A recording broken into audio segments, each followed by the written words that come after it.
You don't start thinking like a millionaire. When you become a millionaire, you have to be your seven figures in order for them to show up. As a former teacher, I don't believe that you have to sacrifice your purpose in order to get paid. If anybody deserves to be a millionaire, it's an educator. I'm Dr. Erica Jordan Thomas, and you're listening to Seven Figure Educator.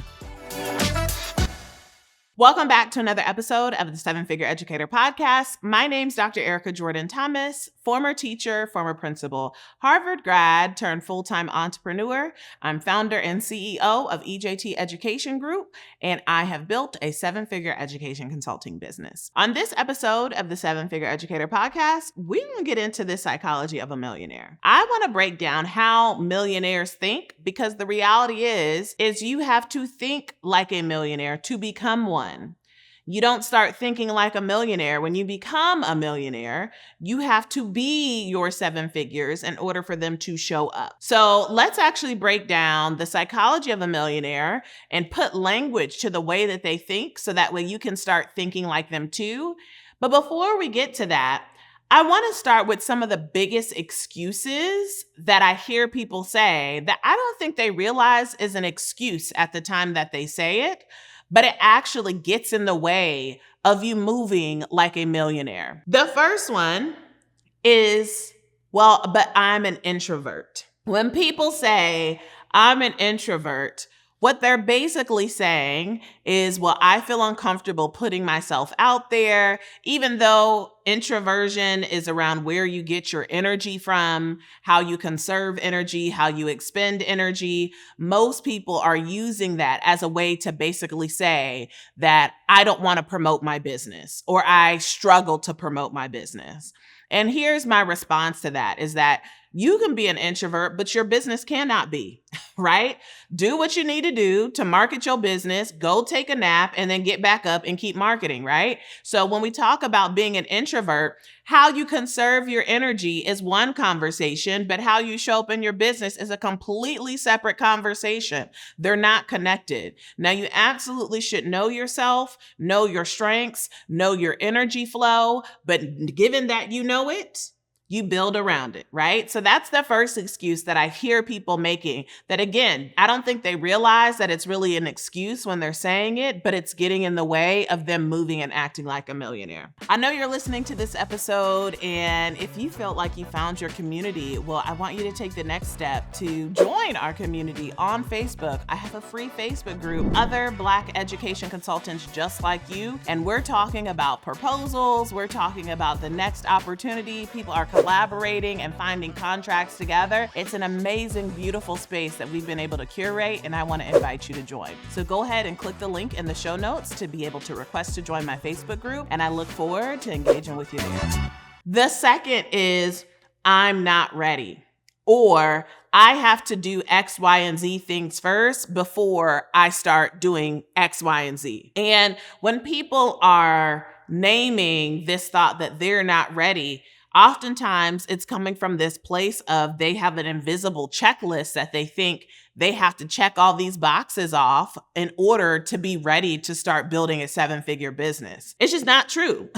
Like the way millionaires move is if they want to do something, they just do it, right? They don't feel the need to where I have to put on all this, get up, all this armor. I have to get ready. I have to, be able to spend all this time in the locker room pumping myself up. And then it's time for me to go after my millions. They just do it. Actually, what's underneath this is this spirit, a little bit of perfectionism. I think it's a little bit of like a fear of failure. That's kind of that play when people believe that they have to check off certain boxes in order to be ready. Like you're already ready, and it's just a matter of building your knowledge and executing. And then the third and final phrase that I hear people say that is a roadblock to getting in their way of moving and thinking like a millionaire is using the language that I can't afford X. When people use the language of afford, they believe that afford is a fact, when actually the word afford is a belief. Because the reality is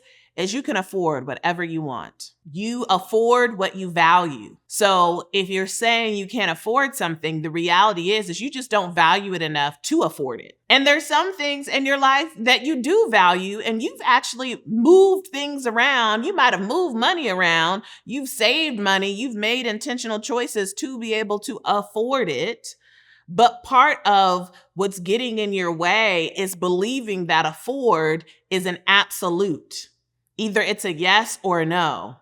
When the reality is again, you can afford whatever you want. And that may not mean that the money is sitting in your bank account, but it does mean that you believe that that's something that should be accessible to you, and you can identify a strategy to go and get it. Now that we've talked about those kind of big excuses that, again, I don't think people are realizing that they're excuses when they say them, but they are serving as roadblocks of getting in your way to be able to move and call in your 7 figures.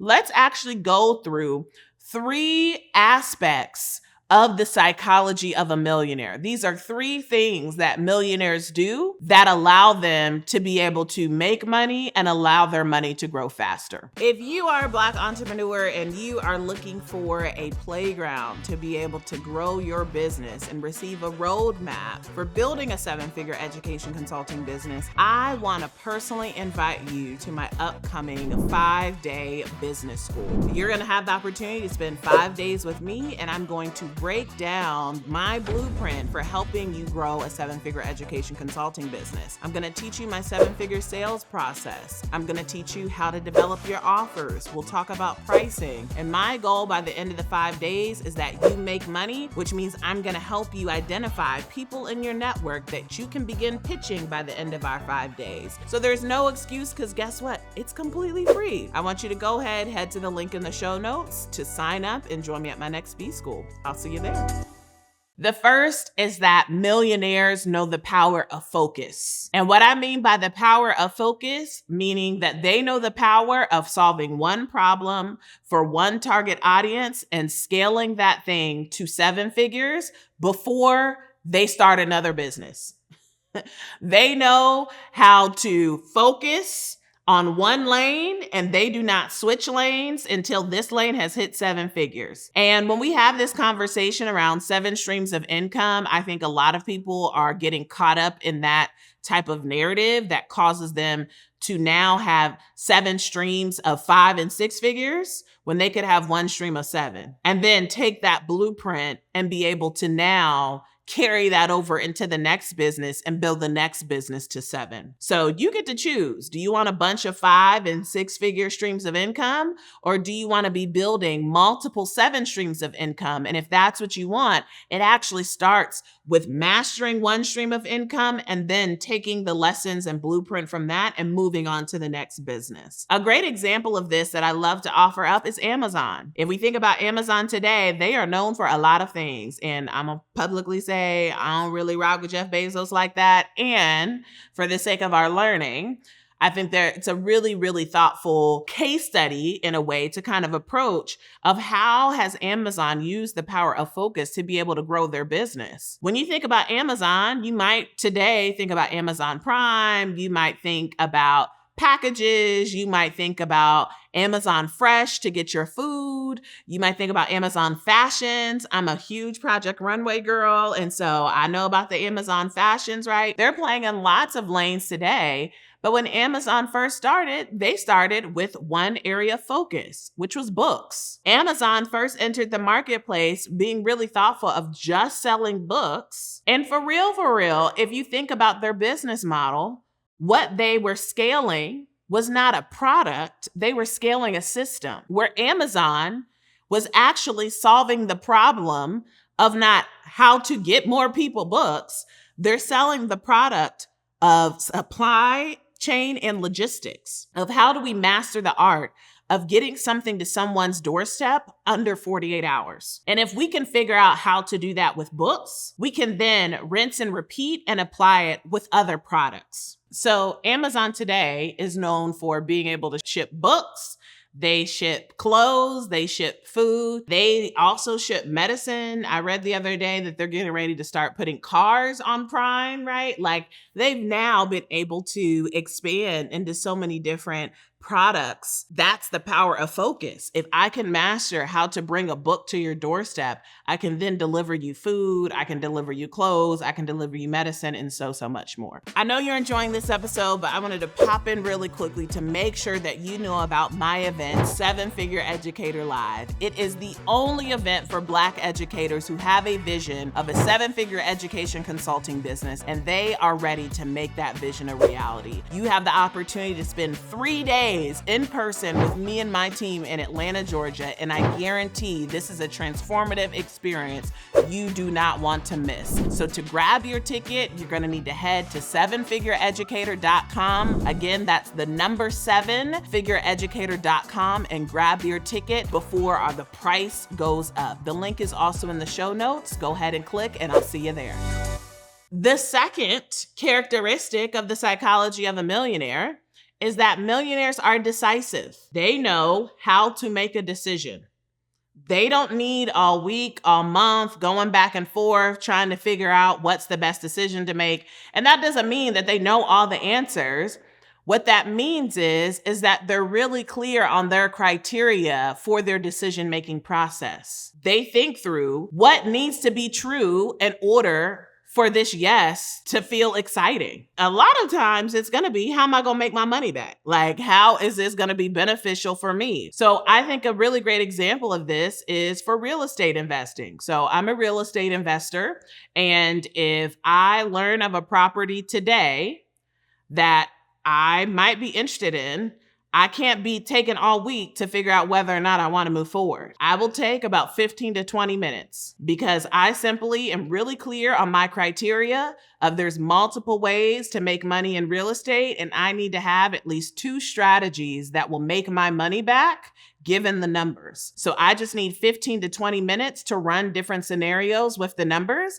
And if I can find at least 2 strategies to make my money back, then I'm interested in moving forward. So having that level of clarity on the criteria for what does a win look like allows me to be decisive, right? So millionaires are really clear on the criteria for a yes in order for them to know how to move forward. And most of the time when I see people struggling with decisiveness, people who have to call their friends, have to call family members to get advice, really, it's not a matter of the decision itself. Oftentimes when I see people struggling with decisiveness, what they're really struggling with is trusting themselves.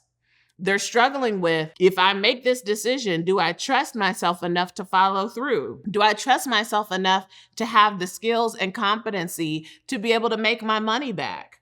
So most of the time when people are indecisive, it's actually less about the decision and more so about the level of trust that they have with themselves. So that's the second characteristic of the psychology of a millionaire, is decisiveness, your ability to be able to make clear and effective decisions. And a lot of times you're not going to have a lot of time to be able to do that. And here's the other thing that I've learned is that if I need all the information, by the time I get all the information, it's no longer a deal, because money loves speed. Money loves those who can make quick decisions. And I've actually been able to adopt this mindset that I just need 51% of the information in order to make a decision. I don't need 100%. I just need 51% of the information. And most of the time that information is going to be, how am I going to make my money back, or what is the value that I'm going to get as a result? And then our third and final characteristic of the psychology of a millionaire is millionaires value return over price. So what do I mean by that is, if you engage with a millionaire about a particular opportunity, most of the time, the first question that they ask will not be, how much does it cost? Because the reality is I don't know how to put the cost in perspective if I actually don't understand the value. Because cost is just a number, right? And if something cost me $1,000, well, I don't know whether or not that's a benefit to me unless I understand the value. Is the value $1,000? Is the value $10,000? Is the value $100,000, right? Because if the value is $10,000, then I'm interested, right? Because if I put in 1,000 and I get back 10,000, then yeah, like that's a deal to me, right? But if I put in 1,000 and I get back 500, I'm not interested in that. And so when it comes to the opportunities that you have to be able to engage with, thinking through return over price is something that millionaires have built their muscle to be able to do. And here's the arena that I find a lot of entrepreneurs find themselves in that is the perfect opportunity to be able to exercise this mindset. And it comes to investing in yourself, of how you invest in coaching, how you invest in learning and development. I've seen so many people so focused on the price tag that they're not focused on the return that they would get from that investment. I've seen people, particularly educators, who are quicker to spend $30,000 on a master's, because we love to spend money on degrees. As educators, we understand the value of education, but we're nervous to spend $30,000 on business coaching, or we're nervous to spend $3,000 to go to a business education conference. You have to be really, really clear. What's the value that you'll be able to get from an experience? And here's the shift that this requires. Because when you're focused on just the price, you're focused on the short term. When you're focused on the return, you're focused on the long term. You're playing the long game of, if I invest $20,000 in coaching and this positions me to make another six figures, it might take me 6 to 12 months to make the six figures. But to me, that's a worthy investment, because I'm not only going to make my money back, but I'm going to 5x my money. And so it takes some unlearning in order to decouple the thought of price and being so tied to the short term of how much I pay, in order to focus on, well, what am I going to get in return? So those are a couple of characteristics of how millionaires move. And I would love to hear from you all. What observations you've had from millionaires, of how do they move? How do they think differently? Let me know in the comments what comes up for you as you thought about this episode, what ahas that you have. And I want you to share it with a friend, because listen, you ain't a good friend if you don't want your friends to be millionaires too, right? So go ahead and share it with your friends so that way they can join in on this conversation. And while you're at it, go ahead and hit the subscribe button so that way you know when new episodes drop. We drop them every single week here on the 7-Figure Educator podcast, and I do not want you to miss out. Go ahead, hit that subscribe button, and I'll see you next week.